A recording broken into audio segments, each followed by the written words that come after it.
তুই এমন একটা মানুষ রে বাবা, যে ব্যক্তি তোর কাছে 100 টাকা চাই তাকে তুই 500 টাকা দে। কথা সত্য? হ্যাঁ বাবা সত্য। কি বাবা রাগ করলি? না। এই বাবা দাঁড়া, তোর হাতটা দে। আজকে তোর হাত দেখে আমি 4টা কথা বলবো। যদি 4টা কথা সত্য হয় তাহলে সত্য বলবি, যদি মিথ্যা হয় তাহলে মিথ্যা বলবি। আমার উস্তাদে আমাকে শিক্ষা দিয়েছে হাত দেখে সত্য কথা বলার জন্য। আমি কি বলবো? বলেন। তোর লাইফে অনেকগুলো প্রেম এসেছে, কিন্তু একটাও টিকে নাই। কথা কি সত্য? হ্যাঁ বাবা সত্য। কি বাবা রাগ করলি? না। তুই অনেকেরই উপকার করিস, কিন্তু সেই লোকে আবার তোর পিছন দিয়ে বাস দেই। কথা কি সত্য? হ্যাঁ বাবা সত্য। আপনি কেন জানুন? রাগ করলি? না। তোর জীবনে তুই কামাই রোজগার অনেক করিস, কিন্তু পয়সা ধরে রাখতে পারিস না। কথা সত্য? হ্যাঁ বাবা সত্য।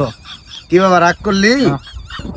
কিন্তু বাবা আমার উস্তাদে আমার এমন একটা কাছে জোর দিয়েছে, এখনো আমি এটা করে দেই নাই, কিন্তু তোরে আমার ভালো লেগেছে, তার জন্য আমি তোকে দেব। কি বাবা রাগ করলি? না। এই যে মূল্যবান গাছের জোরটি আমি তোকে দিতেছি, কিন্তু তোর কাছ থেকে আমি একটা টাকাও নেব না। কি বাবা রাগ করলি? না।